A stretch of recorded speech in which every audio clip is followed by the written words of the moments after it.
Hey, it's Sela Social Studies. Hey guys, welcome back to C-List Social Studies. Today we're going to be talking about causes of the Civil War. These are kind of a review of the last chapter, but I want to make sure that you remember what these causes of the Civil War were. So the differences between the industrious North and the agrarian South was getting wider as years passed. There were different cultures and political beliefs as well.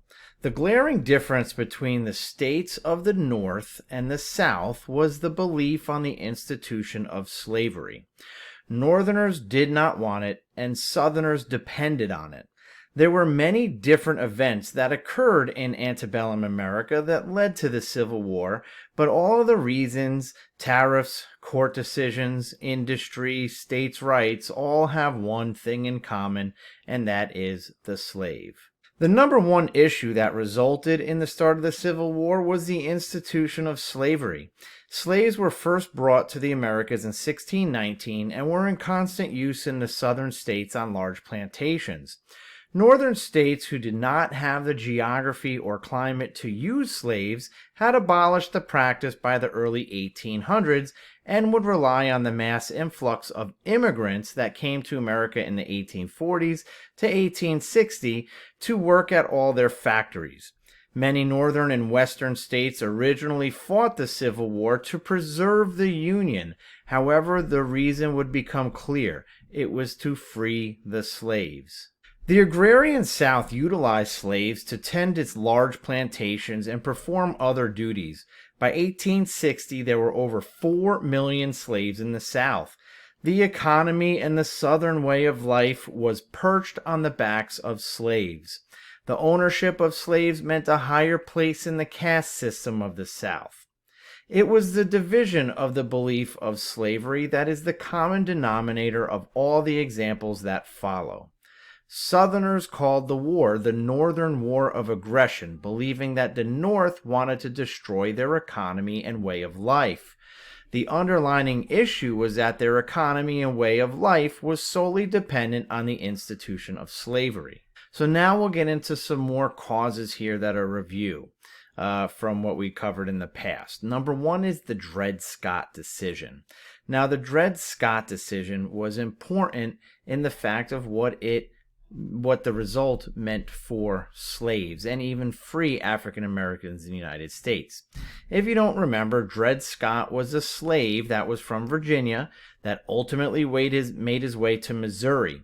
While there, he traveled to different free states and territories where he should have been labeled a free person. However, he moved back to Missouri with his owner, and when the owner died, Scott and his wife Harriet sued for their freedom.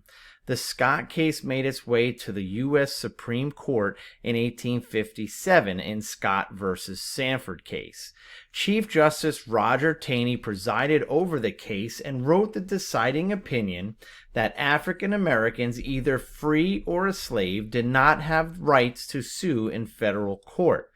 Slaves were also considered property, and that is why they could not sue. The decision denied African Americans their citizenship and ruled that the Missouri Compromise of 1820 was unconstitutional. Next, we're going to talk about the states' rights argument. States' rights refers to the struggle between the federal government and individual states over political power. This struggle was seen in tariffs and taxes placed on imported goods that affected Southern economy. This was the basis of the nullification crisis, that states had the right to nullify or cancel a law they felt to be unconstitutional. However, the main argument of states' rights was if the federal government could control what states could and could not have slaves. This was seen in the Missouri Compromise and later in the Kansas-Nebraska Act. We also have to talk about the abolitionist movement. By the early 1800s, almost all the northern states had abolished or got rid of the institution of slavery. Northern states wanted to persuade the rest of the country to do the same, and in the 1830s and 40s, many of these abolitionists became more influential. Many believe that the Constitution gave them the right to preside over the southern states and the government could abolish slavery where it existed. Many educated Americans spoke out against slavery. Some prominent American abolitionists were Frederick Douglass, William Lloyd Garrison, and Harriet Beecher Stowe. Speaking of Harriet Beecher Stowe, let's talk about Uncle Tom's Cabin. Harriet Beecher Stowe's anti-slavery novel, Uncle Tom's Cabin, was published in newspapers in small increments between 1851 and 1852 until it was released in book form later in that year of 1852. Within a year, it sold over 300,000 copies nationwide, and within that decade, it had sold millions of copies worldwide. Uncle Tom's Cabin depicted the worst of slavery and offered a vision of slavery that many people living outside the South had never seen or imagined before. Many Northerners only knew of slavery and might have heard stories about the atrocities that occurred, but Stowe let the world know through a series of interviews about the evils that was brought upon the slaves. The book served its purpose as a wave of anti-slavery sentiment flooded the nation. It has been said that upon meeting President Abraham Lincoln, he said to Stowe, "So you're the little woman who wrote the book that started this great war." Let's now discuss the Underground Railroad. The Underground Railroad was a successful secret trail that was taken to aid the runaway slaves. Many abolitionists would be conductors of the railroad, and they would help runaway slaves escape pro-slavery mobs and bounty hunters in the South, while secretly traveling during the darkness to different stations along the way from southern slave states all the way to the north as far as Canada. Stations would have hiding places and food awaiting any fugitive slave and conductor that would arrive during the night. Lights were left on to allow conductors to know what stations were open. The most famous conductor of the Underground Railroad was Harriet Tubman, the nurse and spy of the Civil War. Tubman became known by her people as Moses because of her bravery and leadership by helping her people escape. The next topic we're going to cover is the Missouri Compromise. In America's first governmental accomplishment of manifest destiny, the Northwest Ordinance of 1787 included the new territories of Ohio, Indiana, Illinois, Michigan, and Wisconsin, and made the first governmental decision on slavery. It was banned. Slave states were horrified and assumed that any state that would enter the Union would be made to enter as a free state. This was not the case, however, in 1819 when Missouri applied to enter the Union. Missouri requested to enter the Union as a slave state. Northern officials were fraught by the decision, fearing an unbalanced Senate, and rebuked the request. In the compromise, Massachusetts offered some of its land to become a free state so Missouri could become a slave state. The resulting decision had the government deciding where slavery could go. If a territory was north of the 3630 line, they had to be free. Below, they were open to slavery. Now let's talk about John Brown. John Brown, the fierce New England abolitionist, heard about bleeding Kansas and decided that it would be him who was going to resolve the problems that were left behind by the Kansas-Nebraska Act. Brown traveled to Kansas and retaliated against pro-slavery forces because of their sack of Lawrence, the epicenter of the anti-slavery sentiments in Kansas. Brown felt that since pro-slavery forces burned down the Free State Hotel and homes of many abolitionists, he felt that he could go kill in response. In the Pottawatomie Creek Massacre, Brown and his sons attacked pro-slavery forces when they dragged 5 men outside of their houses and hacked them to death with long broadswords. Then John Brown moves on to the raid at Harper's Ferry. On the night of October 16, 1859, Brown and a band of followers seized the federal arsenal in Harper's Ferry, Virginia, now West Virginia. His plan was to arm a slave rebellion along the Appalachian Mountains, traveling southward. His plan was to attack the arsenal, capture guns and ammunition, and arm slaves in the area to rebel against their slave owners. Unfortunately for Brown, not very many slaves came to support his cause.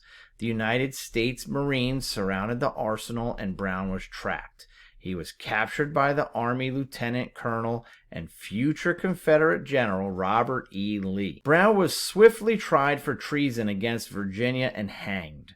Northerners supported John Brown, believing that he died a martyr for the cause, but many did not approve of his murderous tactics.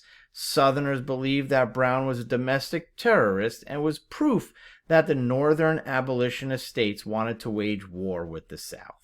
Next, we're going to talk about the election of 1860, the election of Abraham Lincoln in 1860.